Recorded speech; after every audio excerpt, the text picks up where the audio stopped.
Hello दोस्तों, स्वागत है आपका SPTIS में। आशा करते हैं आप सभी लोग अच्छे होंगे और अच्छे से पढ़ाई कर रहे होंगे। तो इस जो कारवां है पढ़ने पढ़ाने का, इस कारवां में आपका सहयोग बहुत इंपॉर्टेंट हो जाता है। आपका फीडबैक बहुत ज़रूरी हो जाता है ताकि मैं अपना और बेहतर देख सकूं। प्रयास यह रहता है कि जितनी चीज़ें हम लोग पढ़ रहे हैं उसको सबसे पहले चीज़ कि अच्छे से समझते चलें, और जो समझ में ना आए उसको एक बार फिर आप कमेंट सेक्शन में यूट्यूब पे या फेसबुक पे दीजिए। ये जितने भी जो लेक्चर हैं यूट्यूब फेसबुक पे जाएंगे, और यूट्यूब पे जा रहा है तो आप लोग की जिम्मेदारी बनती है कि आप उस चीज़ को लाइक करें, शेयर करें, ताकि ज़्यादा से ज़्यादा लोगों तक ये जो पढ़ने पढ़ाने का जो सामग्री है, जो ऑडियो वीडियो है, जो बेस्ट क्वालिटी का हम कोशिश कर रहे हैं कि और इसको बेहतर कर सकें। आने वाले समय में इसको और नेक्स्ट लेवल तक लेके जाएंगे, इसमें कोई दो राय नहीं है। और इसमें आप सभी लोगों का सहयोग, मार्गदर्शन ज़रूरी हो जाता है।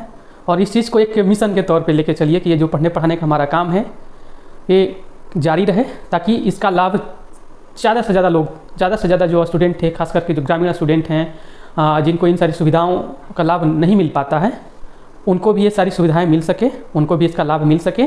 और वो भी जो एक मॉडर्न एजुकेशन है, जो डिजिटल पैनल के थ्रू या फिर इंटरेक्टिव पैनल के थ्रू कह सकते हैं, ऑनलाइन एजुकेशन है। आप समझ सकते हैं कि जो 2 साल 2.5 साल का जो पैंडेमिक का पीरियड है, इस पीरियड में हमारे देश का एक बहुत बड़ा तबका खास करके पढ़ाई लिखाई के क्षेत्र में बहुत पीछे रह गया है। जिनके पास जो डिजिटल या ऑनलाइन एजुकेशन की सुविधा अवेलेबल थी वो तो पढ़ सके, या उनके बच्चे तो आराम से पढ़ सके, लेकिन जिनके पास ये सुविधाएँ नहीं थी, जिनके पास इसका एक्सेस नहीं था, उनके लिए बहुत ये जो 2-2.5 साल 3 साल का समय बहुत ही मुश्किलात भरा रहा है। तो हम लोग प्रयास करेंगे कि ये जो गैप हो गया है, इस गैप को भरा जाए, और इसके थ्रू हम लोग ज़्यादा से ज़्यादा लोगों तक हमारी जो बातें हैं वो पहुंच सके। तो इसमें मेरे साथ साथ आप सभी लोगों की एक जिम्मेदारी बन जाती है कि आप सब लोग भी इस चीज़ को शेयर करना ना भूलें और सब्सक्राइब करना ना भूलें, ताकि मुझे भी उससे एक और अच्छा एनर्जी मिले और अच्छे तरीके से हम पढ़ा सकें। तो इसी आशा के साथ हम चलिए शुरू करते हैं। अभी तक हम लोग पढ़ चुके हैं कि जो न्यूलिथिक पीरियड है, न्यूलिथिक पीरियड हमारा ख़त्म हो चुका है। न्यूलिथिक पीरियड में हम लोग देखे हैं कि एक बहुत ही क्रांतिकारी युग का शुरुआत होता है, जिसमें मनुष्य अब धीरे धीरे सेटल्ड लाइफ, जो फार्मिंग है, फार्मिंग कम्युनिटी के रूप में डेवलप होता है। वो एक कम्युनिटी में ग्रुप बना के रहने लगता है, और वो प्रोडक्शन भी कर रहा है, यानी जो खाने पीने की सारी चीज़ें खुद वो इसका प्रोडक्शन करना शुरू कर देता है। तो हम लोग देखेंगे कि जो मॉडर्न मानव है, होमो सेपियंस है, इस चीज़ को और इन 2000-2500 साल का जो पीरियड है, जिस एज में हम लोग रह रहे हैं, एक लंबा संघर्ष है, जिसको डार्विन ने ह्यूमन का जो इवोल्यूशन थियरी दिया है कि ये एक दिन का काम नहीं है, इसमें लाखों वर्ष लग गए हैं इस मॉडर्न मानव को डेवलप होने में। इसका जो ब्रेन है, बुद्धि है, जो इंटेलिजेंस है, उसको डेवलप होने में, जो जेनेटिक इन्फॉर्मेशन है एक जनरेशन से दूसरे जनरेशन तक ट्रांसफ़र होने में, जो हमारे एंसेस्टर थे, उनके जितने भी जो इन्फॉर्मेशन थे वो सारे इन्फॉर्मेशन अभी है, और हम लोग इसको रिफाइंड कर रहे हैं, मॉडिफाई कर रहे हैं, और नई नई चीज़ें का ईजाद कर रहे हैं, और इसको नए तरीके से प्रस्तुत कर रहे हैं, प्रेजेंट कर रहे हैं। तो जो न्यूलिथिक पीरियड है, न्यूलिथिक पीरियड में हम लोग देखें कि जो मॉडर्न मानव है वो खेती करना शुरू कर देता है, और अभी भी कम्युनिटी में रहता है। और देखते हैं कि जो बार्ली है, हॉर्स ग्राम है, वीट है, मिलेट्स है, इन सारे जो खाद्यान्न हैं, इन जो खाद्य पदार्थ हैं, इनका वो खुद उपज करने लगता है और उसका कंजम्पशन भी करता है। न्यूलिथिक पीरियड तक हम लोग देखते हैं कि मनुष्य के पास सरप्लस फूड नहीं है। सरप्लस फूड का मतलब कि जितनी उसकी आवश्यकता है उतना ही है, उससे ज़्यादा नहीं है, और वो जितना प्रोडक्शन करता है सारा का सारा कंज्यूम कर जाता है। और हम लोग देखे थे कि जैसे जो ड्वेलिंग पिट्स के में वो रहना धीरे धीरे शुरू कर देते हैं, और ऐसे जो पॉटरीज का निर्माण करते हैं, जिसमें वो अपने जो चीज़ें उत्पादन कर रहे हैं उसको स्टोर करके रख सके, ताकि बाद में उसका यूटिलाइजेशन कर सकें। ये जो पीरियड है न्यूलिथिक पीरियड, एक क्रांतिकारी पीरियड है, और इसमें मनुष्य जो है नई नई तरीक़ों का, अपने ब्रेन का, बुद्धि का इस्तेमाल करता है। उसमें देखेंगे कि जितने जो टूल्स हैं, हम लोग देख चुके हैं कि टूल्स वो शार्प होते जाते हैं, पॉइंटेड, नुकीले होते जाते हैं, और फिर देखा जाता है कि उस पॉलिश्ड होते जाते हैं, यानी उसको नया नया तरीके से नया धार दिया जाता है, और मनुष्य उसका इस्तेमाल अपने डे टू डे लाइफ में करता है। या तो उसका इस्तेमाल करता है वो खेती करने के लिए, जंगलों को साफ़ करने के लिए, हल जोतने के लिए, या फिर जानवरों का शिकार करने के लिए। इसके बाद वाला जो पीरियड है जिसको हम लोग चालकोलिथिक पीरियड कहते हैं, चालकोलिथिक, इसको हिंदी में कहें तो ताम्रपाषाण कालीन जो युग है वो, यानी ताम्रपाषाण कालीन कल्चर जिसको कह सकते हैं। तो अभी तक देखें कि मानव को नियोलिथिक तक जितना भी जो मानव है, मनुष्य है, उसको मेटल के बारे में जानकारी नहीं थी। वो स्टोन एज चल रहा था। स्टोन एज के बाद मेटल युग में जो मनुष्य है, जो न्यू मॉडर्न मानव है, now the modern man is entering into new age, that is the metal age, यानी धातु एज में, धातु काल में मनुष्य प्रवेश कर रहा है। और इसमें सबसे पहले हम लोग देखते हैं कि जो चालकोलिथिक पीरियड है, जो तांबे का पीरियड है, तांबा बनाना मनुष्य धीरे धीरे सीख रहा है, ठीक है। इसीलिए इस पीरियड का नाम ताम्रपाषाण कालीन युग पड़ जाता है। तो इसका हम लोग देखेंगे जो ताम्रपाषाण कालीन युग है, इसका शुरुआत कब से होता है, तो मोटा मोटी इसका आपको 3000 BC से लेकर के 500 BC तक आता है। यानी ये जो पूरा पीरियड है न्यूलिथिक का, हम लोग देखते थे कि वो 3700 BC तक वो आता है। बीच में मॉडर्न मानव जो है बहुत सारे जो फेजेज जाते हैं, उन सारे फेजों को, उन सारे चक्रव्यूह को पार करते हुए एक नए नए कीर्तिमान स्थापित करता हुआ वो आगे बढ़ता है। तो 3000 BC से लेके, यानी आज से लगभग 5000 BC कह सकते हैं, 3000 BC से लेके 500 BC तक। 500 BC कहने का मतलब है कि लगभग जो प्री मॉडर्न एरा है वहाँ तक ये जो चालकोलिथिक पीरियड आ जाता है, यानी इंडस वैली सिविलाइजेशन को ओवरलैप कर जाता है। और उसके बाद देखेंगे कि ये जो वैदिक पीरियड है, वैदिक पीरियड को भी ऑलमोस्ट ओवरलैप कर जाता है। तो ये पीरियड जो है एक बहुत बड़ा पीरियड हो जाता है 3000 से। फिर देखेंगे कि इंडस वैली सिविलाइजेशन जब 2500 BC में स्टार्ट होता है और 1500 BC तक रहता है। जितने भी जो हिस्टोरियंस हैं उनका अलग अलग क्लेम है, खास करके जो एक एज है इस एज के ऊपर। लेकिन एक जो रेंज है, उस रेंज में 2500 BC से लेकर के 1500 BC तक का जो पीरियड है वो इंडस वैली सिविलाइजेशन का पीरियड है। 1500 BC से लेकर के 1000 तक देखेंगे तो वैदिक पीरियड है।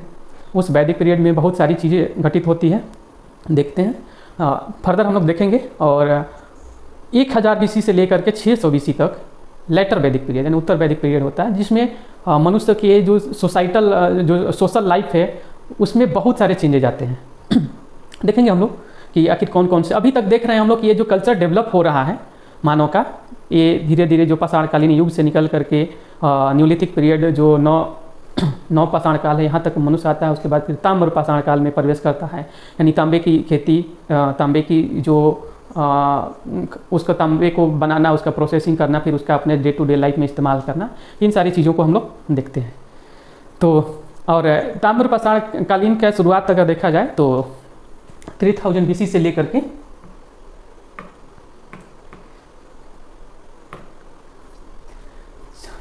ये जो चालकोलिथिक कल्चर है,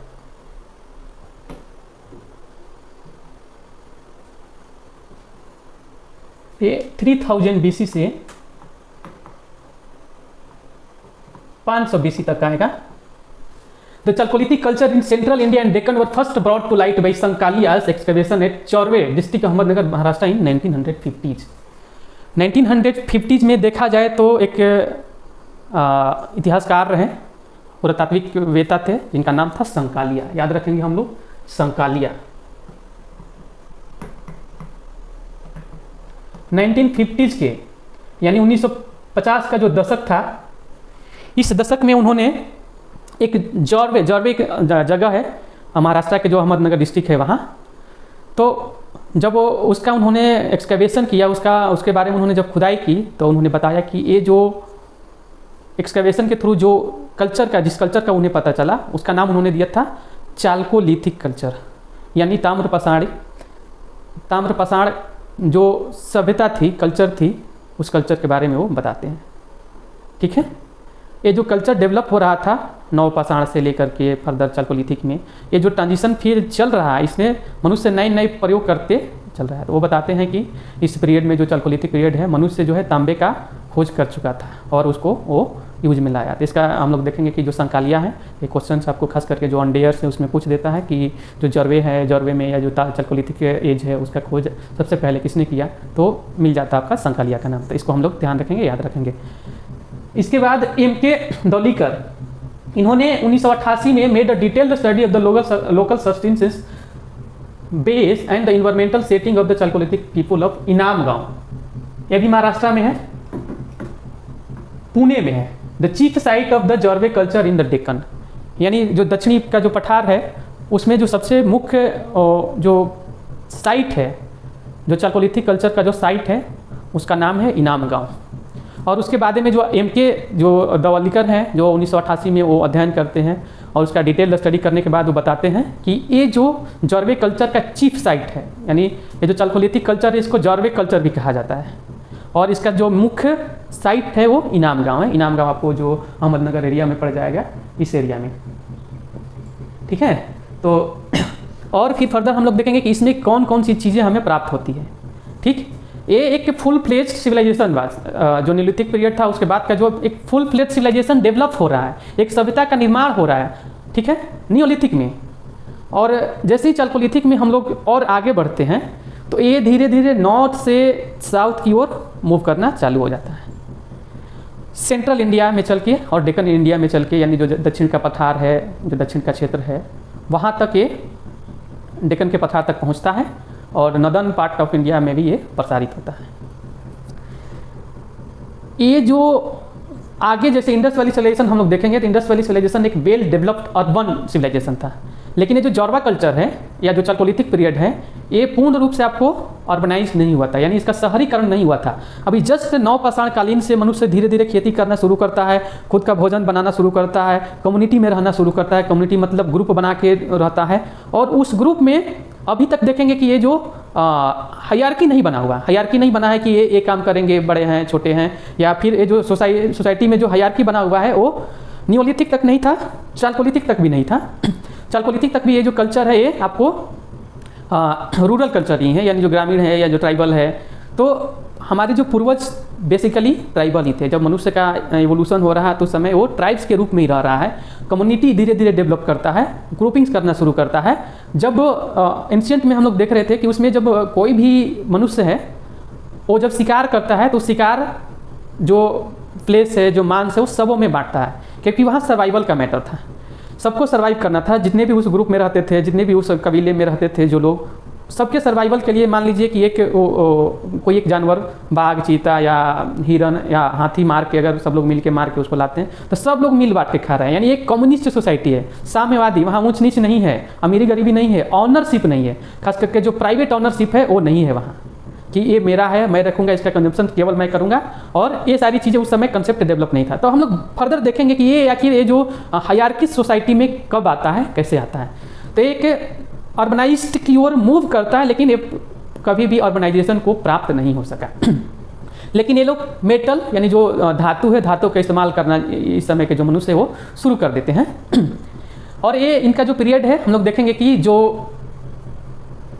हड़प्पन पीरियड है या इंडस वैली सिविलाइजेशन का जो पीरियड है उससे ओवरलैप कर जाता है। यानी इसका बहुत सारा जो समय है, जो काल क्रम है, वो इंडस वैली सिविलाइजेशन में जाके मिल जाता है। दोनों पैरेलल हो जाते हैं। इंडस वैली सिविलाइजेशन भी डेवलप होता है, उसके बाद जो चालकोलिथिक पीरियड है वो भी, यानी जो ताम्रपाषाण कालीन जो कल्चर है वो जाके समर्च होता है। फिर दोनों कल्चर, जो इंडस वैली सिविलाइजेशन और जो चालकोलिथिक कल्चर है, दोनों साथ साथ आगे चलना शुरू कर देते हैं।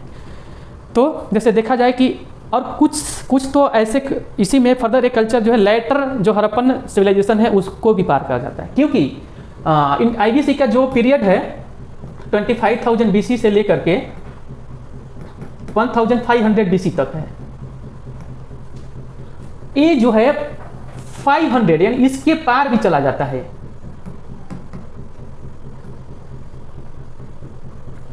ठीक है, ये जो कल्चर है, ये जो 1500 BC है, जिसमें धीरे धीरे जो इंडस वैली सिविलाइजेशन का पतन होना स्टार्ट हो जाता है, उसको भी पार करके लगभग 500 BC तक ये जो कल्चर जो ताम्रपाषाण जो कल्चर है, जो सभ्यता है, ये जो संस्कृति डेवलप हो रही है, वहाँ तक ये पहुँच जाती है। अभी भी हमारे डे टू डे लाइफ में कॉपर का इस्तेमाल होता है, और खास करके जितने भी बहुत सारे बर्तन होते हैं कॉपर के, या और भी जो अभी जो वायर में ज़्यादातर यूज कॉपर का ही होता है। तो ये जो चीज़ें हैं अभी भी वो प्रिवेल कर रहा है। वो जो कल्चर है हमारे जो डे टू डे लाइफ का वो पार्ट बन चुका है। ठीक है, तो ये जो चालकोलिथिक कल्चर है, इस कल्चर को अगर ध्यान से हम लोग देखें तो देखते हैं।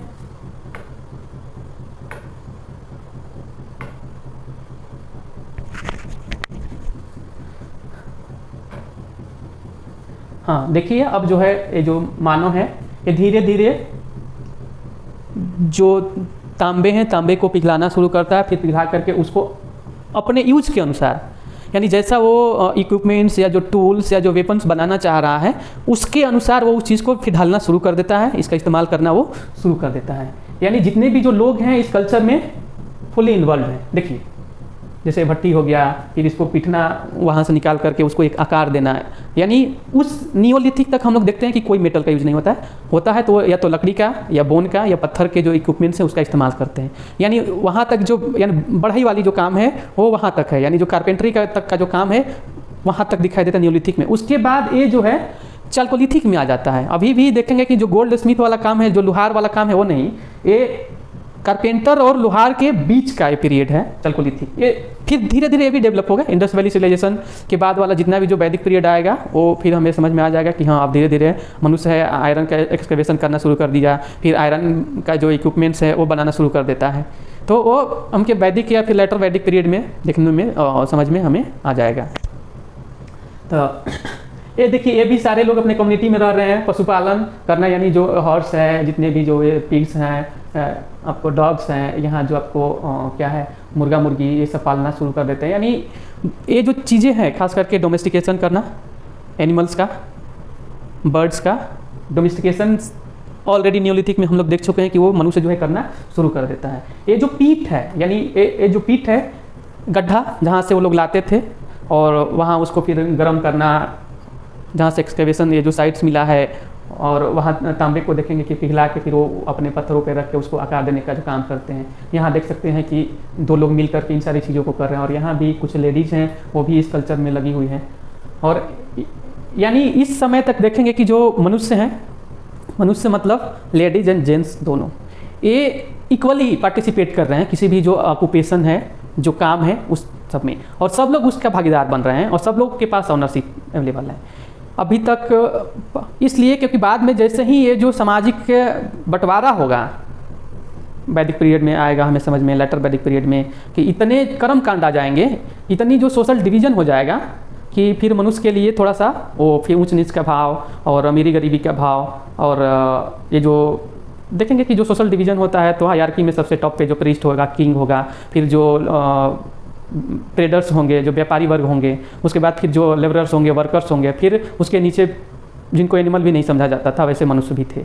ठीक है, तो इन सारी चीज़ों को फर्दर हम लोग डिटेल्ड स्टडी करेंगे।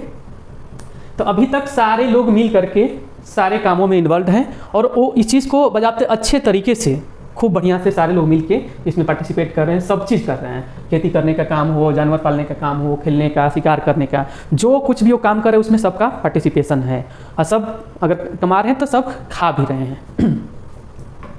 फिर देखते हैं हम लोग ये जितने भी जो इक्विपमेंट्स हैं, देख सकते हैं कि ये और साफ होते जाते हैं। ये जो तीर के आगे वाला जो पोर्शन है, जिन नाइफ्स कह सकते हैं इसको, और ये भी जितने जो इक्विपमेंट धीरे धीरे मनुष्य बना रहा है इसमें शार्पनेस आता जा रहा है। और ये तांबे के जितने भी जो आपको बने हुए इक्विपमेंट्स हैं, टूल्स हैं या जो वेपन्स हैं, तो ये देखिए ये फिर कुल्हाड़ी के जो पीछे वाला लगाने वाला पोर्शन होता है उसको अभी कुल्हाड़ी, पहले देखते थे कि जो पत्थर का यूज़ करते थे, अब ये लोग तांबे का यूज़ करना शुरू कर दिए हैं। ठीक है, अब ये जो तांबे के बहुत सारे जो बर्तन हैं, ट्रम्पिट टाइप का है, लोग तरह तरह की चीज़ें अपने तांबे का बनाना वो शुरू कर देते हैं।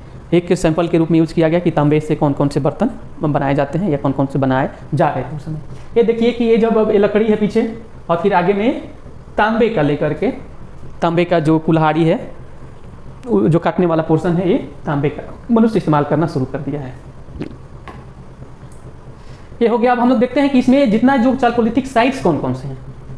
साउथ ईस्टर्न राजस्थान में जब देखा जाएगा, साउथ ईस्टर्न राजस्थान में आहार कल्चर वहाँ डेवलप होता है और हिलुंड कल्चर डेवलप होता है।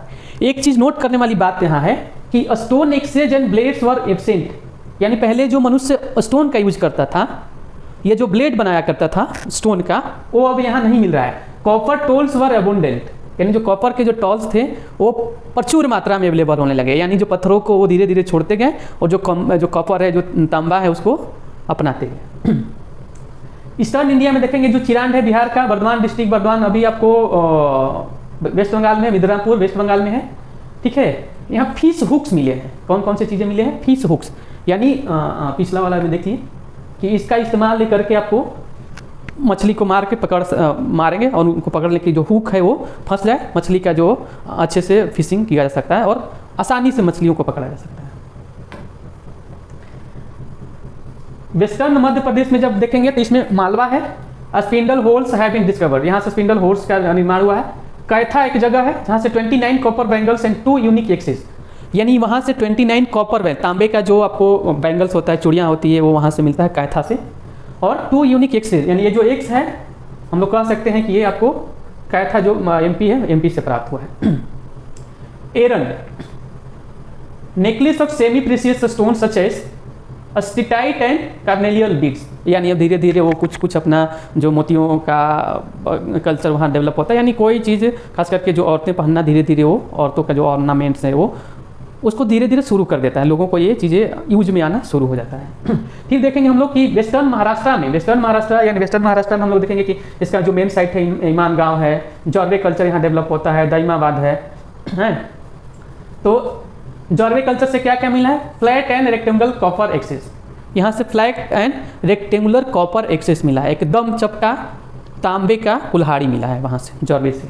और ये ऊपर में भी हम लोग देखेंगे कि जो कैथा है यहाँ से 2 यूनिक एक्सेस मिले हैं, वहाँ यूनिकनेस की बात आ जाती है। यहाँ देखेंगे कि flat and rectangular copper axes जो है आपको जॉर्वे से मिला है। फिर वेस्टर्न महाराष्ट्र में निवासा भी एक इंपॉर्टेंट साइट है, दाइमाबाद है, चंदौली है, चंदौली से आपको कॉपर चीजल्स मिले हैं।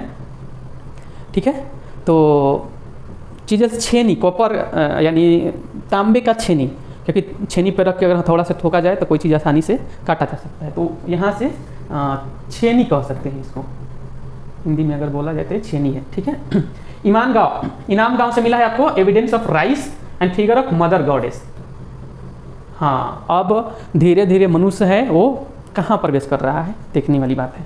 इनाम गांव से हमें जो मदर ऑफ गॉडेस यानी जो तांबे की एक मूर्ति वहाँ से प्राप्त होती है, जो मदर ऑफ गॉडेस थे, यानी अगर कोई गॉडेस का तांबे का मूर्ति बना रहा है तो इसका मतलब वो जो समाज है वो कहीं ना कहीं महिलाओं के प्रति बहुत ही ज़्यादा सेंसिटिव है, और उनके उस कल्चर में, उस कालक्रम में, कालखंड में महिलाओं का रिस्पेक्ट बहुत ज़्यादा है, तभी महिलाओं की मूर्तियाँ बनाई जा रही है। ठीक है, तो देखेंगे कि यानी ये जो सोसाइटी है ये मातृसत्तात्मक सोसाइटी होगा, अभी का जो सोसाइटी है पितृसत्तात्मक है, पैट्रियार्कल सोसाइटी है। उस समय का जो सोसाइटी था वो मैट्रियार्कल सोसाइटी था, क्योंकि इसका एविडेंस हमें धीरे धीरे प्राप्त होता है। नासिक स्थान है, नौदा टोली, ये जितने भी जो इंपॉर्टेंट साइट्स हैं, देखिए मनुष्य अपने जो कामों में लगा हुआ है, एक साथ अपना पिटना, बनाना, जितने भी जो सारी चीज़ें हैं, इन सारी चीज़ों का निर्माण करना, मनुष्य धीरे धीरे जो तांबे का जो डे टू डे लाइफ में यूज ज़्यादा से ज़्यादा इस्तेमाल करना शुरू कर देता है। तो ये आप नोट कर लीजिएगा, ये जो इंपॉर्टेंट साइट्स हैं आपको, इन साइट्स को हम लोग याद रखेंगे। पहला सदर्न ईस्टर्न राजस्थान में अहार है, जहाँ से stone x and blades were absent. इसको ध्यान रखना है कि ये नहीं थे। कॉपर टोल्स वर अबुंडेंट, यानी कॉपर के जो टोल्स थे वो बहुत प्रचुर मात्रा में थे। गिलुंड है, फिर देखते हैं कि ईस्टर्न इंडिया में बिहार में चिरांद है, कलकत्ता में यानी जो बंगाल में वर्धमान है मिदनापुर है। वेस्टर्न मध्य प्रदेश में मालवा, कैथा, एरन। वेस्टर्न महाराष्ट्र में जॉर्वे, निवासा, दाइमाबाद, चंदौली, इनाम गांव, नासिक एंड नौदा टोली। तो ये इंपॉर्टेंट साइट हो गए चालकोलिथिक पीरियड के, जो चालकोलिथिक एज है उस एज के। ठीक है, तो ये खास करके धीरे धीरे जो एरिया है देखेंगे कि ये जो सरस्वती रिवर है, सरस्वती रिवर के किनारे या जो इंडस जो रिवर है उसके किनारे डेवलप होता है जो नीलिथिक पीरियड है, और वहाँ से धीरे धीरे ये जो कल्चर है यहाँ से जो स्टार्ट होता है धीरे धीरे फैलना शुरू हो जाता है। फिर जैसे ही इंडस वैली सिविलाइजेशन में हम लोग जाएंगे तो वहाँ देखेंगे कि हम लोग इसका जो प्रसार है आपको दाइमाबाद तक आ जाएगा। तो ये है आज का चालकोलिथिक एज में use of metal towards end of Neolithic period. First metal used was copper, occasionally they used bronze, और इसके बाद में धीरे धीरे जो ब्रॉन्ज है वो ब्रॉन्ज भी यानी कांसा भी, यानी तांबा से फिर कांसे की तरफ मुड़ जाना, तो उसका यूटिलाइजेशन कर लेना, उसका इस्तेमाल करना शुरू कर देना। ये मनुष्य धीरे धीरे सीखते जाता है कि यानी जो अर्लियर ह्यूमन था वो कैसे सर्वाइव करता था। जब हम लोग देखेंगे कि जो चिंपैंजी था वो कैसे वहाँ से जो होमोसेपियंस से जो ट्रांजिशनल फेज आता है, जो ह्यूमन का एवोल्यूशन होता है कि पहले वो ऐसे रेंगता रहता था, रेंगते रेंगते धीरे धीरे खड़ा होना शुरू हुआ, उठना, चार यानी पैरों पे हाथों पे चलना, यानी जो बंदर जैसे चलते हैं वैसे चलना शुरू करता है। उसके बाद फिर वो धीरे धीरे ऐसे खड़ा होना शुरू होता है, फिर 90 डिग्री पे होता है, अभी वो मनुष्य चल रहा है। यानी ये जो ट्रांसफॉर्मेशन है, जो चेंज है, ये अल्टीमेट है। तथागत बुद्ध 2500 साल पहले कह के चले गए कि परिवर्तन होना असंभावी है। ये होके ही रहेगा, आप कुछ नहीं कर सकते। हर एक सेकेंड चेंजिंग हो रहा है आपके अंदर, हमारे मेरे अंदर, या जो भी आप नग्न आँखों से जिन सारी चीज़ों को देख सकते हैं या जिसके बारे में आप इमेजिनेशन कर सकते हैं, सारी चीज़ें चेंज हो रही हैं। तो मनुष्य भी वैसे ही चेंजिंग होते आ रहा है। साउथ में एक आपको ब्रह्मगिरी है, ब्रह्मगिरी आपको कर्नाटका में, ये भी एक चलकोलिथिक साइट हो जाता है। तो ब्रह्मगिरी एक है साउथ में, कर्नाटका में, याद रखेंगे। चलकोलिथिक साइट्स देखिए, मेहरगढ़, प्रभास पाटन, रंगपुर, जोधपुरा, गणेश्वर, यानी ये जो राजस्थान का पार्ट है, गिलून, आहार राजस्थान, बलाथा, एरन मध्य प्रदेश, कैथा, नौदा टोली महाराष्ट्र आ गया, दाइमाबाद, निमासा, इनाम गांव महाराष्ट्र आ गया, मास्की, हुलूर। फिर यहाँ देखते हैं, यहाँ थोड़ा सा क्लियर है, गणेश्वर, नौदा टोली, निमासा, इनाम गांव, मास्की, पिकली हाल, पिकली हाल एक बार बार पूछता है, हलूर, ब्रह्मगिरी, संगनाकलू, ये ससाम कौन सा स्थान है, कालाबाल ससाम, पांडू राजा धीपी, चिरान, कुलदीहा उत्तर प्रदेश, नरहाम। ये जितने भी जो साइट्स हैं, इन साइट्स का आप जब पढ़िएगा तो स्क्रीनशॉट लेके एक नोट डाउन करते जाइएगा उसको। ये देख सकते हैं कि chalcolithic site of Ujjain region, Mahidpur, यानी उज्जैन ये जो एरिया है, इस एरिया में हमको एक्सकेवेशन के थ्रू पता चला है कि यहाँ जो चलकोलिथिक कल्चर है। अभी 2 साल पहले ताम्रपाणी रिवर है, ताम्र मतलब तांबा, पारनी एक रिवर का नाम है तमिलनाडु में, वहाँ से जो साइट्स एक्सकेवेशन के थ्रू जो मिले हैं, वहाँ से जो रिपोर्ट मिला है, उस रिपोर्ट में जो अर्ली ह्यूमन्स थे और उनका जो संबंध है वो इंडस वैली सिविलाइजेशन से रहता है, उस कल्चर का संबंध। तो ये चीज़ भी एक नोट करने वाली चीज़ है। अभी फिलहाल ये है पीठ, इन सारी चीज़ों में उस समय के जो मनुष्य हैं अपने जो तांबे का निर्माण कैसे किया जाना है, वो सारी चीज़ें, भट्ठी चूल्हा उसका इस्तेमाल कर करके वो सारी चीज़ें किया करते थे। तो ये हमारा था एंशिएंट इंडियन हिस्ट्री का पार्ट, जिसमें हम लोग आज चलकोलिथिक जो पीरियड है वो कंप्लीट कर चुके हैं। फिर हम एक कंपेरेटिव स्टडीज़ करेंगे, तब हमें समझ में आएगा कि अब फिर इसके बाद जो जिस पीरियड में हम लोग जाने वाले हैं वो बहुत ही इंपॉर्टेंट पीरियड हो जाता है, जिसका नाम है हड़प्पन सिविलाइजेशन और Indus Valley civilization. Indus Valley civilization है मेनली, उसको हड़प्पन सिविलाइजेशन ही कहा जाता है, जो कि बहुत ही प्रेवलेंट है, बहुत ही प्रचलन में है। और वो कल्चर एक माइलस्टोन है हमारे हिस्ट्री में, और उस कल्चर को देखें कि इतना डेवलप हो गया, इतना ऑर्गेनाइज्ड हो गया कि सारे चीज़ एकदम सिस्टमेटिक तरीके से वो चीज़ हो रहा है। तो आप सबसे गुजारिश है कि आप जब भी लेक्चर को सुनिए और नोटबुक साथ रखिए, पेन पेंसिल अपने साथ रखिए, जो चीज़ें हम बोल रहे हैं उस चीज़ को ध्यान से सुनिए, जो चीज़ बोर्ड पे दिखाई दे रहा है उस चीज़ को आप नोट डाउन करते जाइए, ठीक है। क्योंकि अगर ऐसे ही केवल लेक्चर सुनते गए तो बाद में आप इसको भूल जाइएगा, और वो क्या होगा कि फिर जब रिवीजन के लिए जब आपके पास कोई नोट्स नहीं रहेगा, हैंडमेड नोट्स, वो PDF वगैरह नहीं, PDF कोई पढ़ता ही नहीं है। PDF तो मेरे पास दुनिया भर का चीज़ें जो स्टडी मटेरियल अवेलेबल है, हम देना शुरू कर देंगे तो आप डाउनलोड करके अपने मोबाइल में सेव करके रख लीजिएगा, लेकिन पढ़िएगा नहीं। सबसे अच्छी चीज़ क्या है, एकदम एक्टिव स्टडी करना है। एक्टिव स्टडी मतलब एकदम पैशनेट होकर हमें पढ़ना है कि नहीं, पढ़ाई करना है तो करना है। Indus Valley civilization next chapter हमारा होने वाला है, उसमें कौन कौन सी चीज़ें हमें देखने को मिलेगी, और बहुत ही इंपॉर्टेंट, बहुत ही इंटरेस्टिंग, बहुत ही एक आश्चर्यजनक कल्चर का जानकारी हमें प्राप्त होता है। क्योंकि 1920 तक हमें पता ही नहीं था कि इंडस वैली सिविलाइजेशन नाम का या जो हड़प्पन सिविलाइजेशन है ऐसा कोई चीज़ ही था, क्योंकि उसका एक्सकवेशन ही नहीं हुआ था। 1920-21 में जो दयाराम साहनी और 1922 में रखालदास बैनर्जी, इन दोनों ने मिल करके इस जो स्थल है हड़प्पन सिविलाइजेशन का, जो हड़प्पा है, हड़प्पा का खुदाई करने के बाद, हिंदी में उसको हड़प्पा बोलते हैं, इंग्लिश में हड़प्पन कल्चर बोला जाता है उसको, हड़प्पन सिविलाइजेशन। तो हमें ये समझना पड़ेगा कि ये कल्चर जो डेवलप हो रहा है उसमें बीच बीच में सिविलाइजेशन कैसे आ रहा है, यानी ये जो संस्कृति डेवलप हो रही है मनुष्य को उस एक अर्लियर जो चिंपैंजी था या फिर जो वनमानुष था, जो भी था, उससे एक जो मॉडर्न मानव बनते जा रहा है मनुष्य, ये जो कल्चर डेवलप हो रहा है इस बीच बीच में सिविलाइजेशन आएंगे। कल्चर मतलब कि आपको कल्चर आप समझिए कि ये बड़ा सर्किल है। कल्चर आप समझिए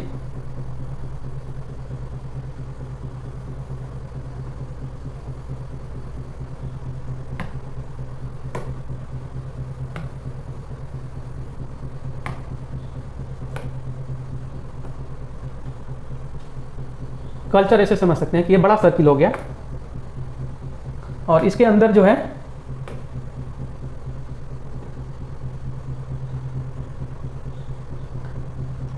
ये जो है, या फिर यहाँ कह सकते हैं ऐसे बहुत सारी सभ्यताएं इसमें विकसित होती चली जाएगी। ये सारे कल्चर का पार्ट रहेंगे, ठीक है। यानी कल्चर एक बहुत व्यापक, बहुत ही ब्रॉड कंसेप्ट है, और कल्चर में जो ट्रेडिशन है सिविलाइजेशन बनते चले जाएंगे, ठीक है।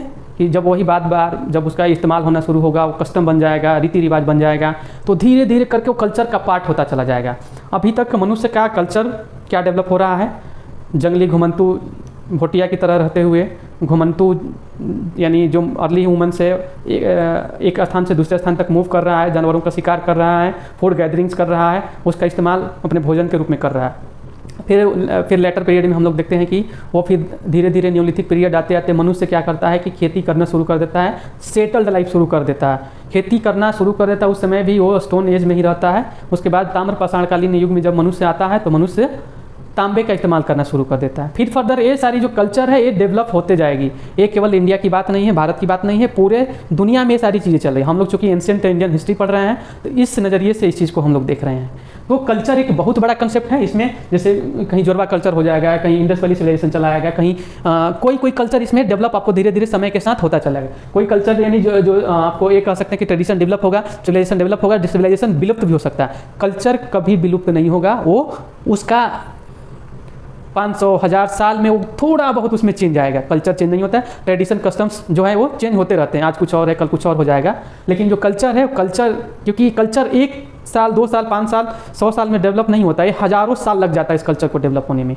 तो जैसे आर्ट एंड कल्चर जब हम लोग पढ़ेंगे तो आर्ट एंड कल्चर में हमें समझ में आएगा कि जो भारत का कल्चर इतना रिच क्यों है, इतना डाइवर्स क्यों है। तब हमें समझ में आया कि कल्चर तो एक बहुत ब्रॉड कंसेप्ट है, उसके बीच में जितने भी जो ट्रेडिशंस आते गए वो विलुप्त चलते गए, लेकिन हमारा जो कल्चर है, हमारी जो संस्कृति है, वो संस्कृति आज भी बनी हुई है, जो भारतीय संस्कृति है, जो इंडियन कल्चर है।